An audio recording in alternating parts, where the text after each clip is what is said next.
BJP और प्रधानमंत्री नरेंद्र मोदी के विजयी रथ को रोकने के लिए इंडिया महागठबंधन बनाया गया था, जिसमें आम आदमी party, Samajwadi party, TMC, RJD, JDU, NCP समेत कई बड़ी और राष्ट्रीय स्तर की राजनीतिक पार्टियां शामिल थी। इंडिया महागठबंधन को बनाने में बिहार के मुख्यमंत्री नीतीश कुमार का सबसे बड़ा और अहम रोल था। उन्होंने ही सभी क्षेत्रीय पार्टियों को इकट्ठा करने का जिम्मा उठाया और 2 जून 2023 को बिहार की राजधानी पटना में इंडिया गठबंधन बनाया। 23 जून को इस गठबंधन की पहली रैली राजधानी पटना में ही हुई थी। देश भर में इस गठबंधन की चर्चा होने लगी। हालांकि इस महागठबंधन में सीटों का बंटवारा एक बड़ा मुद्दा बना रहा है। बीजेपी को हराने के लिए एक दूसरे के खिलाफ रहे दल भले ही एक साथ खड़े नजर आ रहे हैं, लेकिन सीट शेयरिंग को लेकर के कांग्रेस और तमाम राजनीतिक दलों के बीच रस्साकशी का बात अभी भी है और कई बैठकों के बाद भी सीट शेयरिंग को लेकर के कोई बात नहीं बनी। इस बीच ममता बनर्जी अकेले लोकसभा चुनाव लड़ने के फैसले ने कांग्रेस समेत इंडिया गठबंधन को बड़ा झटका दिया है। उधर नीतीश कुमार भी अलग होते हुए नजर आ रहे हैं। नीतीश कुमार के मन में शुरू से ही प्रधानमंत्री बनने की चाहत रही है, इस बात से सभी वाकिफ हैं। नीतीश कुमार चाहते थे कि अगर वो इंडिया गठबंधन की तरफ से पीएम उम्मीदवार नहीं बनते तो इंडिया गठबंधन के चेयरपर्सन या संयोजक की भूमिका निभाएं।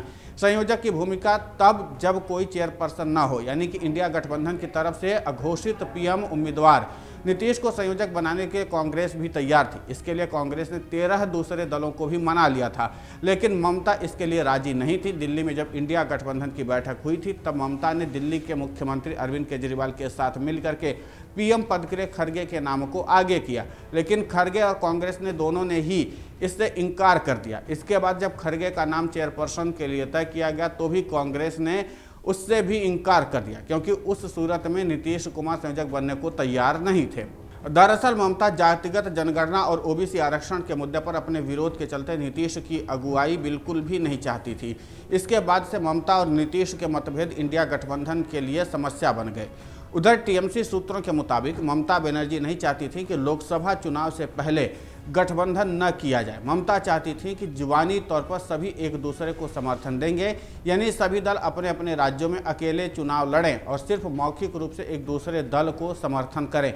चुनाव के नतीजे आने के बाद ही 2024 में बनने वाली सरकार में जिसकी जितनी सीट होगी उसको उसी तरह का रोल दिया जाएगा।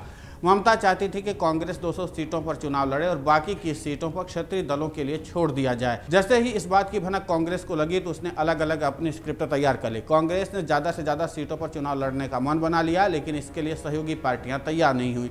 यूपी, बिहार, पश्चिम बंगाल, पंजाब में पार्टी ज़्यादा सीटें मांग रही थी, जबकि दूसरी पार्टियां इसके लिए तैयार नहीं थी। इस बीच कांग्रेस ने अपनी भारत जोड़ो न्याय यात्रा की प्लानिंग की।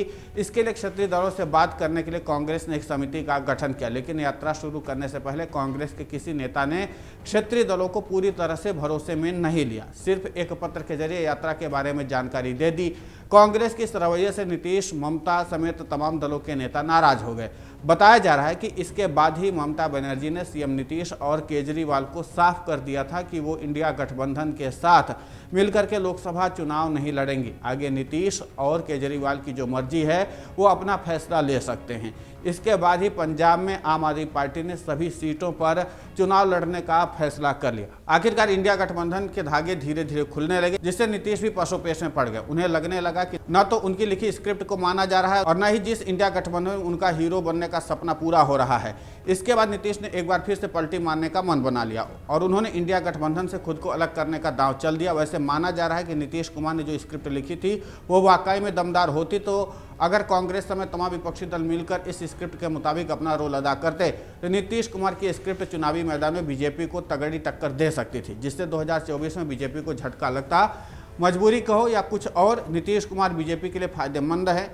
इनको साथ लिए बिना बिहार में बीजेपी के नैया पार लगना मुश्किल है। इसी को देखते हुए पार्टी ने एक सर्वे कराने का फैसला किया। सूत्रों के अनुसार बीजेपी ने बिहार में एक सर्वे कराया, जिसमें पता चला कि पार्टी कितनी अच्छी कोशिश कर ले सूबे में वो सिर्फ 20-21 सीटें ही जीत सकेगी, लेकिन अगर नीतीश के साथ मिलकर के चुनाव लड़ती है तो पार्टी को ज़्यादा फायदा होगा।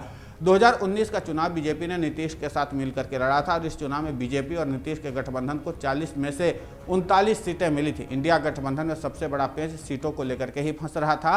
पश्चिम बंगाल में कांग्रेस 6 सीटों की मांग कर रही थी, वहीं टीएमसी ने उन्हें महज 2 सीटें देने का फैसला किया था। इस बीच कांग्रेस नेता अधीर रंजन चौधरी लगातार ममता बनर्जी के ऊपर जुबानी हमले कर रहे थे। नतीजा, गठबंधन से टीएमसी अलग हो गई। हालांकि अभी उत्तर प्रदेश और महाराष्ट्र में इंडिया गठबंधन की सीट शेयरिंग के मुद्दे पर जिंदा है, लेकिन अखिलेश कांग्रेस के लिए सिर्फ 10-12 सीट छोड़ने को तैयार है। वहीं महाराष्ट्र में उद्धव की शिवसेना 23 सीटों पर चुनाव लड़ने का दावा पहले ही कर चुकी है।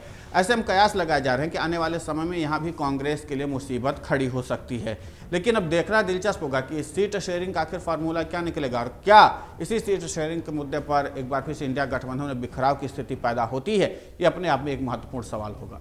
अगर आप ये वीडियो YouTube पर देख रहे हैं तो हमारे चैनल को सब्सक्राइब करें और बेल आइकन को दबाना ना भूलें। अगर आप Facebook पर ये वीडियो देख रहे हैं तो हमारे पेज को लाइक करें।